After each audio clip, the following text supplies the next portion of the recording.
Et oui, il faut quand même rigoler un petit peu. Alors, coucou, me revoilou. Il est 9h30 à quelques secondes près. C'est donc l'heure de la chronique déjantée du Patou, qui rit de tout, ou presque, en direct dans les studios de Radio Libre en Périgord, la radio que l'on adore. Commençons cette chronique par une interrogation existentielle, métaphysiquement transcendantale. La question se pose. Peut-on mélanger les torchons et les serviettes ?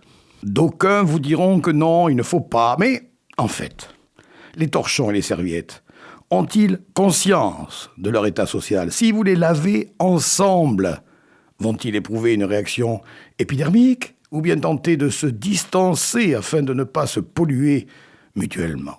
J'ai tenté l'expérience. J'ai constaté avec délectation les sortants du lave-linge qu'ils ne s'étaient pas entre-déchirés, qu'ils avaient réussi l'exploit de se présenter sur leurs meilleurs aspects, nets et propres, à l'exception d'une petite tache récalcitrante sur leur serviette qui nécessiterait donc un deuxième lavage. Match nul alors ?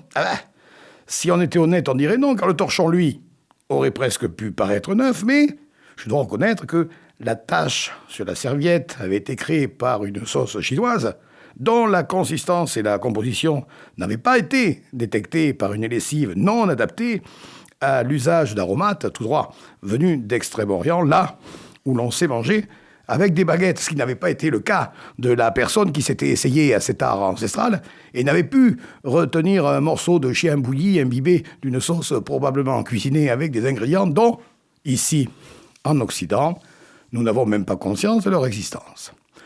Tentez l'expérience vous-même, nous comparerons les résultats et cela fera l'objet d'un débat que d'avance, je juge, fructueux pour l'évolution de la pensée et de l'intelligence humaine qui en a bien besoin, surtout en ce moment. Ce texte était un extrait du livre Élucubration d'Alain Burjat, publié en février dernier et en vente dans toutes les bonnes librairies. Et voilà les actus. Alors, la semaine dernière, j'évoquais la baisse annoncée de 35% du financement alloué au FSER, Fonds de soutien à l'expression radiophonique, lequel alimente donc les radios associatives comme RLP, ce qui aura automatiquement un impact sur l'emploi et les activités des dites radios, mais on sera mené à en reparler les semaines prochaines. Cette semaine, c'est le conseil départemental de la Dordogne qui confirme ce qui était déjà dans les tuyaux, à savoir une baisse en 2025 de 30% des subventions accordées aux associations sportives et culturelles. Et voilà, passe-moi l'éponge, comme disait Fernand. Alors moi, quel plaisir de m'occuper bénévolement de 2 associations qui organisent régulièrement des manifestations, notamment des salons du livre. Je vais donc devoir réduire la voilure. Désolé, mesdames, mais je ne pourrai plus vous envoyer dans ma culture. Circuler, il n'y a plus rien à voir. Les gens sont bêtes et méchants, a dit Pascal. Puisque c'est comme ça, je vais augmenter la redevance incitative. Encore un coup du SMD3 d'esprit pour lutter, paraît-il, contre quelques incivilités, qu'il dit. Mais les technocrates gérant cet organisme, qui s'enorgueillit par ailleurs d'être un exemple national, se sont-ils posé les bonnes questions ? Savent-ils que certaines personnes obligées de faire beaucoup de kilomètres pour trouver une borne accessible ne peuvent pas faire autrement que de déposer leur sac à côté de la dite borne, soit parce qu'elle ne s'ouvre pas, soit parce qu'elle est pleine ? Peut-être qu'il faudrait vérifier plus souvent le fonctionnement de ces bornes et puis augmenter la cadence du vidage. Bon oui, c'est vrai, des dégradations existent, mais il y a longtemps que l'on sait que les cons et les fouteurs de merde sont partout et profitent de la situation. Alors, il faudrait voir à ne pas généraliser et faire payer ceux qui jouent le jeu. Et ils sont plus nombreux qu'on ne pense.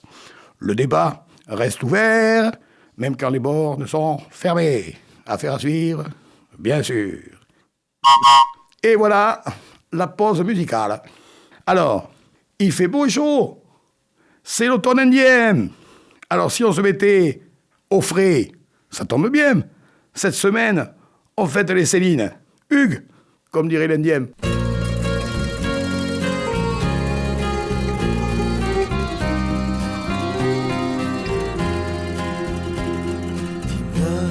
Céline, les années ont passé. Pourquoi n'as-tu jamais pensé à te marier? De toutes mes sœurs qui vivaient ici, tu es la seule sans mari. Non, non, non, ne rougis pas, non, ne rougis pas. Tu as toujours de beaux yeux.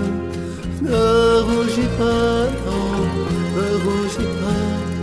Tu aurais pu rendre un homme heureux.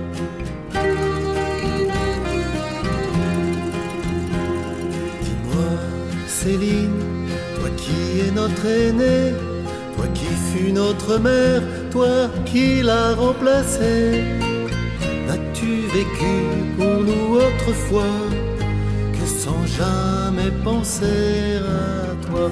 Non, non, non, ne rougis pas, non, ne rougis pas.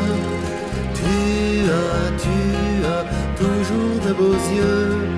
Ne rougis pas, non, ne rougis pas.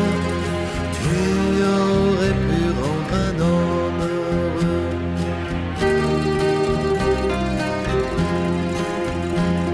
Dis-moi, Céline, qu'est-il donc devenu, ce gentil fiancé qu'on n'a jamais revu?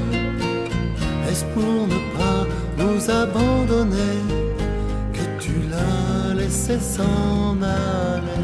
Non, non, non, ne rougis pas, non, ne rougis pas. Tu as toujours de beaux yeux. Ne rougis pas, non, ne rougis pas.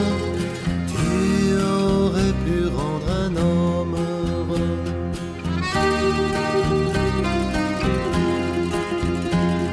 Mais non, Céline, ta vie n'est pas perdue. Nous sommes les enfants que tu n'as jamais eus. Il y a longtemps que je le savais et je ne l'oublierai jamais. Non, non, non, ne pleure pas, ne pleure pas. Tu as toujours les yeux d'autrefois. Ne pleure pas, non, ne pleure pas. Nous resterons toujours près de toi.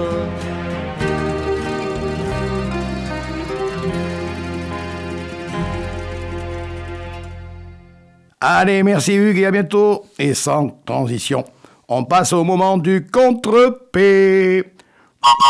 Alors, on commence par les indices des contre-péteries de la semaine dernière, dédiés à la reine du RN. Après le départ de sa nièce, Marine était dans la peine. Il faut inverser le R de Marine et le P de peine. Il faut toujours faire attention à la page de Marine. Il faut inverser là aussi le P de page et le R de Marine. Marine aime les jeunes pousses et encore une inversion avec le R de Marine et le P de pouce. Ah, on change un peu, tenez. Marine est acculée par empathie. Il faut inverser le A de acculé et le en de empathie. Marine préfère les bottes au guide.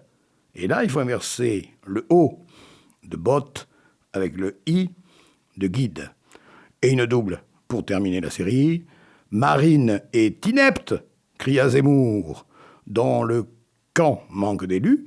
Marine est inepte, il faut inverser là aussi le R de Marine et le P de inepte. S'écria Zemmour, dont le camp manque d'élus, il faut inverser le en de camp et le U de élu. Et c'est les vacances. Alors vous allez où? Alors je vous propose aujourd'hui l'Italie. Même si à ces sites de Bologne, on préfère les mines de Pompéi. Attention, c'est une double, je répète. Même si à ces sites de Bologne, on préfère les mines de Pompéi. Ou alors le Mexique, là où les belles filles vous feront goûter leur jus de piment. Là où les belles filles vous feront goûter leur jus de piment. À moins que vous préfériez aller à Moscou, mais attention, car les soupers russes manquent de pain. Les soupers russes manquent de pain. Ou alors à Londres, messieurs, sachez que les Anglaises aiment bien les flancs pleins de Guinness. Messieurs, sachez que les Anglaises aiment bien les flancs pleins de Guinness.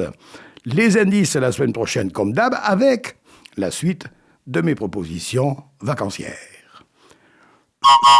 Et c'est la minute blague. Alors, nous sommes en plein dans la saison des impôts. Mais, pour ne pas avoir d'ennui avec notre administration fiscale, j'ai préféré me déguiser en contribuable belge. À la question du fisc belge, avez-vous des personnes à votre charge ? Un contribuable de Molenbeek a répondu « oui ». 2 millions d'immigrés illégaux, 4 millions de chômeurs, 900 000 criminels répartis dans 85 prisons, 650 crétins au Parlement, plus la totalité de la Commission européenne. Oh, l'administration bruxelloise lui a renvoyé sa déclaration en disant que sa réponse était inacceptable. Le citoyen ne s'est pas alors dégonflé, il a répondu à son tour par écrit « Pourquoi ? J'ai oublié quelqu'un ?» Et voilà les petits loups. C'est fini pour aujourd'hui.